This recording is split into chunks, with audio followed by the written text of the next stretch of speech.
आप जानते हैं कार्तिक पूर्णिमा में कौन दिवाली मनाता है? पौराणिक कथाओं के अनुसार भगवान कार्तिकेय ने तारकासुर का वध किया था। पिता की मृत्यु का बदला लेने के लिए तारकासुर के पुत्र तारकाक्ष, कमलाक्ष और विद्युन्माली ने प्रार्थना की। इन त्रिमूर्ति को त्रिपुरासुर के नाम से जाना जाता था। तीनों ने कठोर तप करके ब्रह्मा जी से अमर होने का वरदान मांगा। ब्रह्मा जी ने मना कर दिया और कुछ और मांगने को कहा।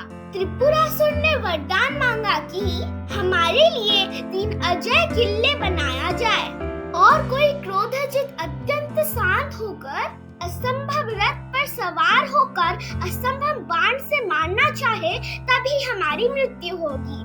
ब्रह्मा जी ने तथास्तु कह दिया। इसके बाद त्रिपुरासुर बहुत बलशाली हो गए और उनका आतंक बढ़ गया। उन्हें युद्ध में कोई हरा नहीं पाता था।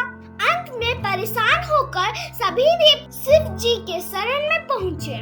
सभी ने महादेव से अपनी व्यथा कही। महादेव ने कुछ इस तरह से युद्ध की तैयारी की। पृथ्वी को ही भगवान ने रथ बनाया। सूर्य चंद्रमा पहिए बन गए। ब्रह्मा सारथी बने और भगवान विष्णु बाण, वासुकी धनुष की डोर और मेरु पर्वत धनुष बने।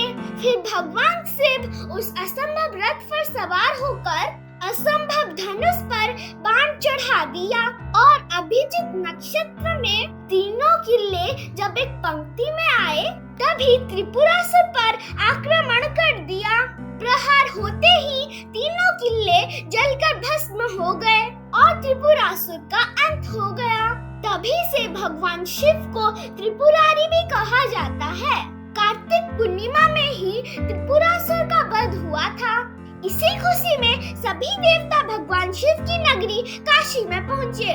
फिर गंगा स्नान के बाद दीपदान करके खुशियाँ मनाई और इसी दिन से पृथ्वी पर देव दिवाली मनाई जाती है। आप सभी को कार्तिक पूर्णिमा और देव दीपावली की हार्दिक शुभकामनाएं।